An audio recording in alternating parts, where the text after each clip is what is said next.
Mervete Salih Maksutaj, lindur 10/4/1978, vdiq 4/12/1998, njëra prej të rejave, e cila ju përgjigj me devotshmëri kushtrimit të ushtrisë çlirimtare të Kosovës, për liri, ishte edhe Mervete Maksutaj nga fshati o Robert i komunës së burimit Mit i Shistog.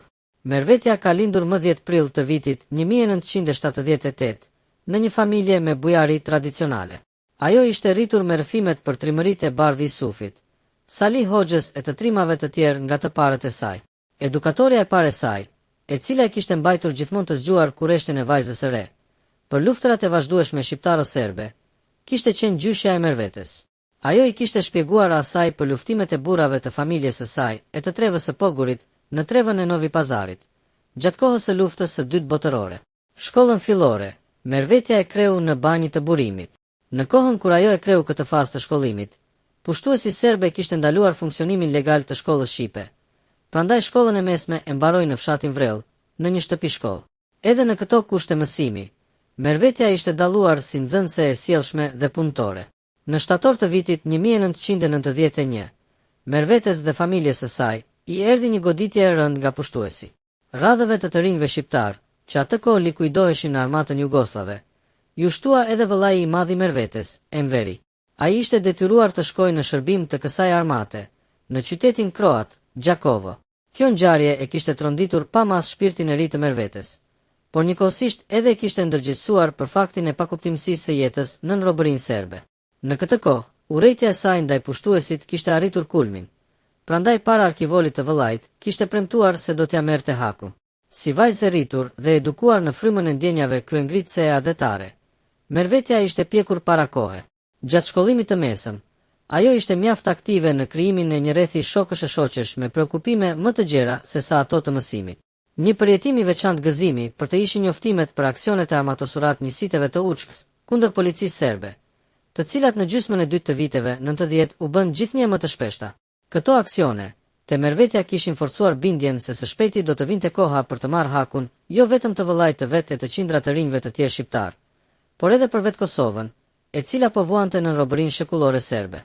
Një kuptim të ri, jetës së Mervetes i kishte dhënë dalja e Učkës në skenën e hapët dhe shpërthimi i luftës së armatosur në Drenicë.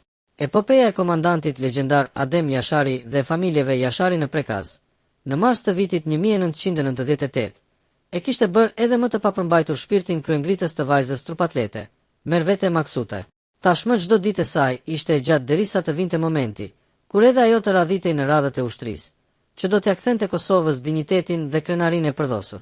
Gjatë kësaj kohe, ajo nuk kishte ndenjur duar kryq, por kishte bërë përpjekje të gjente rrugën e inkuadrimit në EK. Këtë rrugë ajo e kishte gjetur duke pasur lidhje të drejtpërdrejtë me bashkëfshatarin e saj, me të cilin kishte edhe lidhje gjaku, Nazmi Muzliaj. Mervetja dhe Nazmiu, i cili në korrik të vitit 1998 ra në fushën e Nderit, edhe më parë ishin dalluar si veprimtar në fshatin e tyre e në rrethin.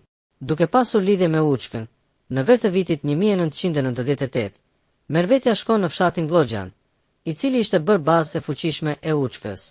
Me rekomandimet e komandës së Učkës të kësaj zone, ajo pastaj shkon në fshatin Shqiponi, ish Jablanice Dushkajës, ku po ashtu ishin organizuar njësitet e Učkës. Më 11 korrik të vitit 1998, Mervetja u inkuadrua në radhët e Učkës, në kuadrin e brigadës 132 Myrt Zeneli.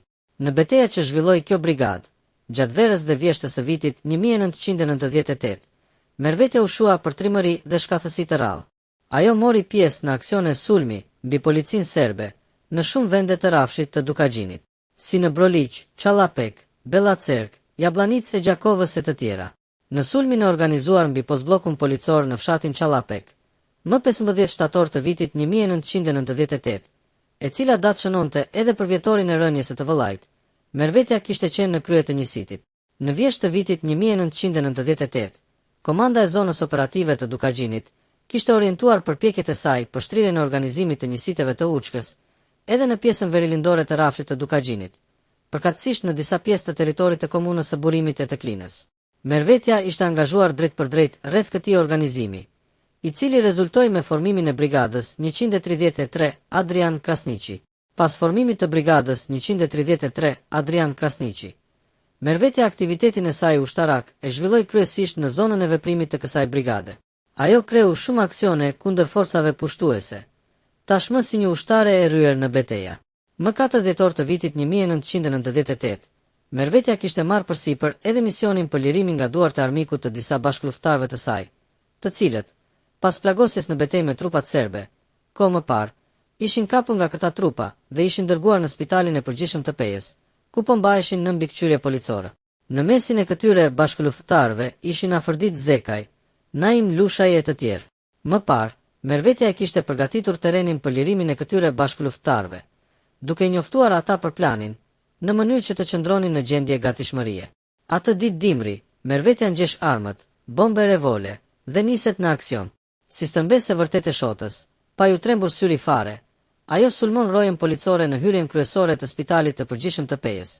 Me çrast arrin të deportojë roja tjetër policore në korridorin e katit të dytë, ku ndodheshin të shtrirë bashkëluftëtarët e saj. Mervetja sulmon, sa kaq, policin me bombë dore, por pastaj edhe me revole. Aty zhvillohet një dyluftim i vërtet, ndërkohë që disa prej të plagosurve të arrestuar arrin të dalin nga spitali. Gjumët e shpërthimit dhe gjaku i mbetur në korridorin e këtij spitali, të cilat janë parë më vonë nga dëshmitarët, kanë dëshmuar se Mervetja kishte vrarë disa policë serb, kurse vetë kishte arritur të tërhiqet dhe të dalë nga spitali duke shpërthyer edhe rrethimin policor të organizuar në korridorin e katit të dytë. Mirë po, ndërkohë që ajo kishte mësyrë të tërhiqej në drejtim të Glykës së Rugovës, armiku i alarmuar kishte organizuar pritën tjetër në oborin e spitalit. Në tërheqje e sipër, disa dhjetëra metra larg udhëkryqit të spitalit, Mervetja goditet në ballë nga një plumb i armikut dhe aty bie në fushën e nderit, parën e gjallë në duart e tij. Mbrëmjen e asaj dite, mjetet serbe të propagandës aksionin e Mervetes e përshkruan si një sulm të papar terrorist, që i kishte tmerruar forcat e pushtuesit. Humbjen e forcave të tij nga aksioni i Mervetes, pushtuesi e kishte konfirmuar edhe para të atit të saj, Salihut, kur ai shkon për ta marrë trupin e vajzës së vet.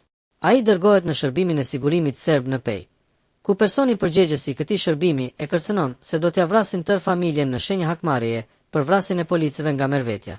Heroizmi i Mervetes, i denjë për pjesëtarët e ushtrisë qlirimtare të Kosovës, ato ditë bëri një jehon të madhe kudo në Kosovë. Ai u bë shembull i flijimit për idealin e lirisë së adheut, por edhe shembull i ndjenjës së sakrificës për të shpëtuar shokët e luftës. Të nesërmen, Mervetja u varros me nderime të larta në varrezat e fshatit Orobërd. Ndonse në rrethana lufte, në ceremoninë e varrimit, mori pjesë një numër i konsiderueshëm i qytetarëve nga viset të ndryshme të Kosovës, si dhe i bashkëluftëtarëve të saj. Pas përfundimit të luftës, në varrezat e fshatit Orobërd, mbi varrin e Mervetes është ngritur përmendoria, që shpreh madhështinë e veprës së saj. Për krah përmendores së saj, të përjetësuar në përmendore, qëndrojnë edhe vëllai dëshmor i Mervetes, Enveri, si dhe dëshmorët Nazmi Muzliaj e Arton Zogaj. Pranë spitalit të përgjithshëm të Pejës është ndërtuar baza për ngritjen e lapidarit të Mervetes, ndërsa është propozuar që ky spital ta mbajë emrin e saj. Po ashtu, emrin e Mervetes e mbajnë edhe një rrugë në qytetin e Banjës dhe një tjetër në Prishtinë. Në kohën e kryerjes së aksionit të fundit, Mervetja kishte qenë e veshur me rroba civile, meqense ai kishte qenë një aksion gueril brenda qytetit. Mirë po, për të identifikuar si pjesëtare e ushtrisë qlirimtare të Kosovës, ajo kishte bartur me vete medaljonin identifikues të kësaj ushtrie, i cili është gjetur në trup pas rënjes dhe sot ruhet me kujdes nga motra, Elfetja. Në medaljon shkruante emri dhe mbiemri i Mervetes, datëlindja dhe 3 shkronjat, EK. Mervetja është shëmbëllimi më i mirë i vajzës shqiptare. Shpirti i saj rrezaton teprore, ndjenja optimizmi. Ajo e adhuronte aktrimin dhe sportin e vrapimit.